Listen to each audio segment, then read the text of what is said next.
It's a good way. It's a good way to build up strength. Can you use a force feedback flight simulator yoke to drive a race car? Using the Moza AY210 force feedback yoke base and quick release yoke, that is what we're going to find out in this video. Make sure to click the like button, make sure to subscribe, and I don't think Moza are going to be sending us anything else in the future following on from this video. Now, as we say, this is a full force feedback yoke. It is left and right force feedback, forwards and backwards force feedback. In terms of the raw specifications and its actual use as a flight sim yoke, check out the link in the description. That will take you to the website with all the details. It's also our affiliate link, so buy 40 of these with that link and I'll be very happy indeed.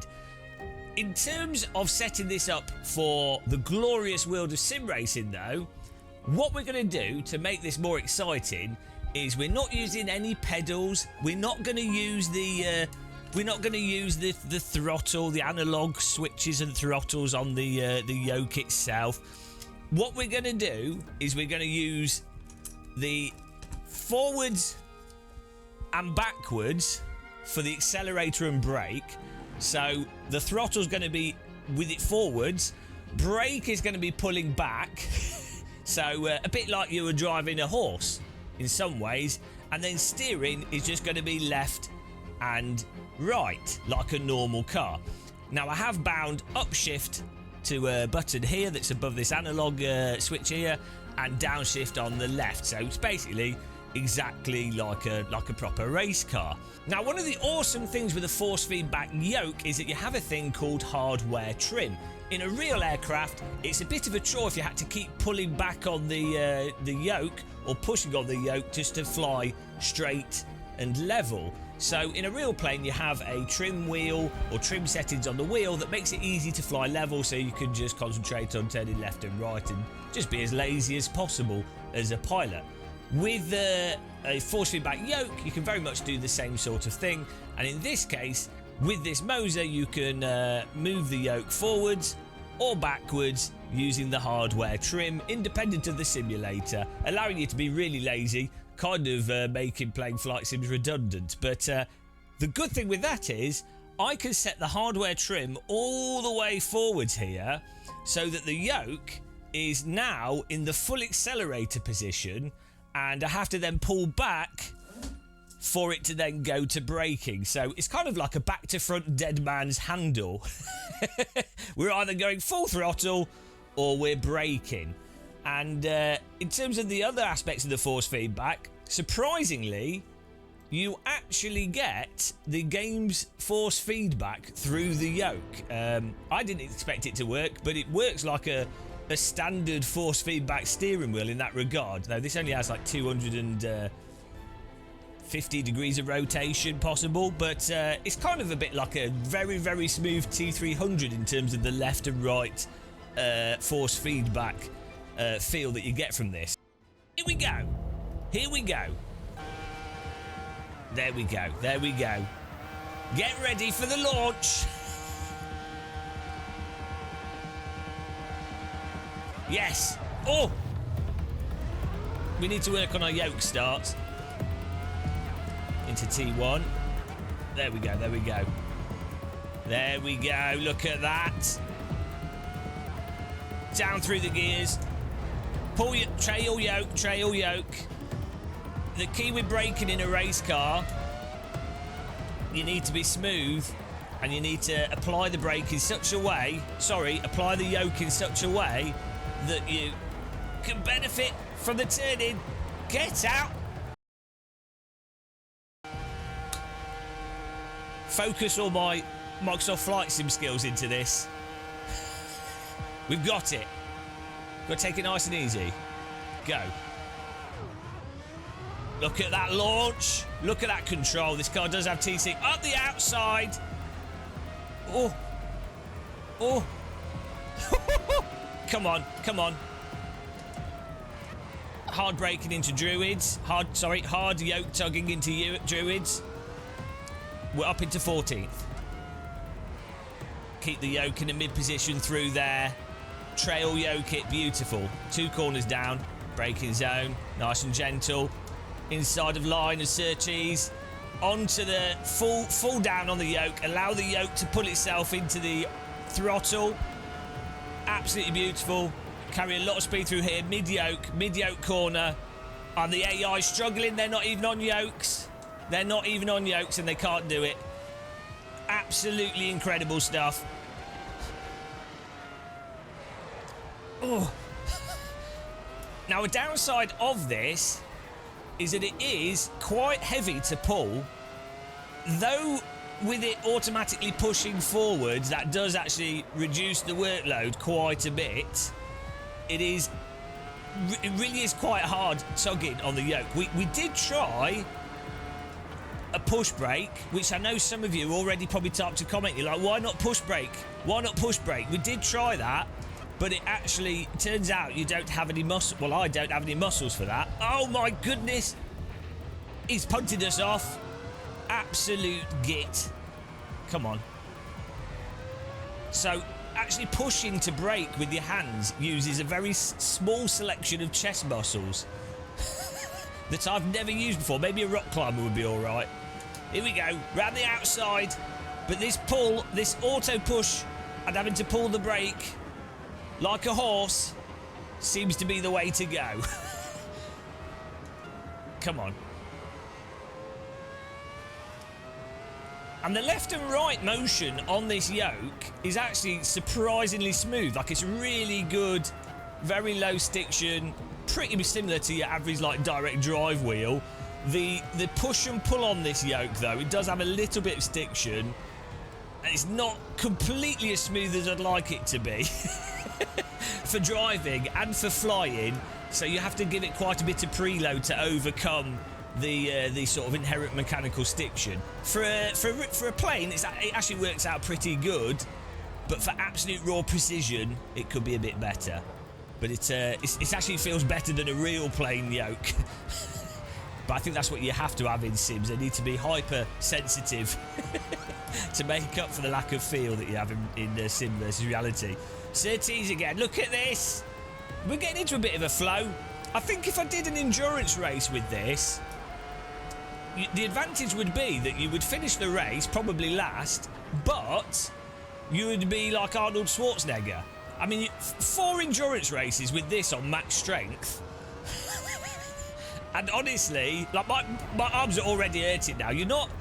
If you're playing driving sims, you're used to using left and right. You're not used to tugging. You're really not used to it. I'm not, at least. 12th place here. Come on.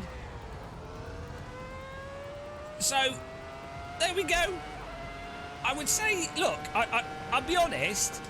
I would say this is not the best way to drive a race car, unless you're Mark Webber, but it is better than a dance mat, and I think it does work better than a joystick. And if you had no legs, which some people don't have legs, it could actually be viable, though I think I'd rather use the analog triggers for accelerate and brake, to be honest. But it works surprisingly well, all things told. Now, for those of you that are interested as well, what I'm going to do is we are going to use pedals. Just set that up now, and we'll see how viable a yoke could potentially be if used as a standard steering wheel. Like, obviously this is a yoke on this, but let's see how well it works if this was... Imagine we had like a GT wheel or something. Let's just use the... There we go. We're going to use our sim pedals here as if it were like a normal sim, using the pedals and the steering wheel. Oh, I can also turn the spring off here, because we're using the spring for this aspect of where this is positioned. The spring unfortunately does interfere with the rotation, so we'll turn this off and we'll turn the force feedback strength up, so we're getting pure game force feedback here. So this is basically now working, like, we can still pull it, but this is basically now working like a standard steering wheel, right? we're having to use these flappy paddles to shift. But basically, it's a steering wheel. So let's see how this goes. So other than the rotation being limited, you could get away with this, and as a casual sim racer, do all right, I think. But here we go. Let's go. It's a bit weird holding onto a yoke. It's the new Formula design.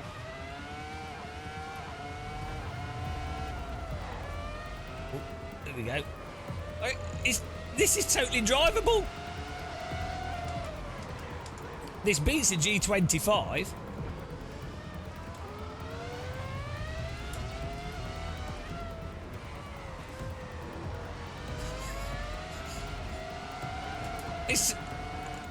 So in a sense, it's a bit like with the AB9 force feedback joystick. They have an alternate mode, so you can use it as a H pattern rather than the force feedback flight stick. This force feedback yoke could have an alternate mode. Oh my goodness, look at that. Could have an alternate mode on it for you to use it as a driving simulator wheel, and they just do a basic wheel rim for it, and you could have your flight sims, your general aviation yoke flight sims, and then your sort of driving sim stuff mostly covered, to be honest. I mean, you probably want to have a very light wheel rim, because this is obviously not designed for this this task. This is obviously not the intention, and I'd imagine Moza have probably, you know, they've spec the motors, the way the motors deal with load and everything else, will have been designed around the idea of flight simming, where you're probably not snapping at the yoke so much. With a yoke, you're normally flying very, very smoothly, rather than doing quick snap reactions like you would do in a car in a racing simulator. But it's crazy to me how a yoke. Oh, we're being punted by the AI. Come on. Oh my god. Even a yoke can't protect you from Kudos AI. A yoke. We're actually doing worse here than we did in the other one. A yoke is actually. This yoke is better than dedicated force feedback wheels were 15 or so years ago. Like, this does. I would say the force feedback and the feel of this beats out a G25 G293 and beats out a T300 purely because the motors for the rotation of the yoke, it's very smooth motors. They're sort of I'm not sure the exact motors they use, but they're really nice quality motors with really good resolution to them, and very low mechanical damping and very low cogging on them. Probably similar motors to what you find in your sort of high-end printers or like 3D printers and stuff. Very high precision motors that smooth. He's going to punt us. No. Come on, if we can get 7th place. But I have to say, I think Moza are absolutely hitting it out of the park with the hardware and all these devices. The AB9 joystick, especially, but this yoke is, because I do a lot of flight sim and driving sims, this yoke is really nice. Like, you would have had to have spent 1,500 plus previously to this coming out, and now it's like £800, and you've got a yoke that's on a level with what you'd get in professional sim centres in many ways. Super, super nice force feedback. So there you go. That's driving. That's driving with a yoke.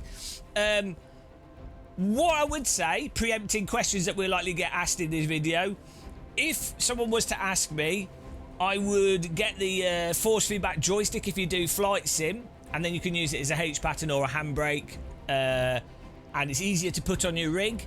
A yoke is very hard to have on your rig along with a wheel. This is like, look how long it is.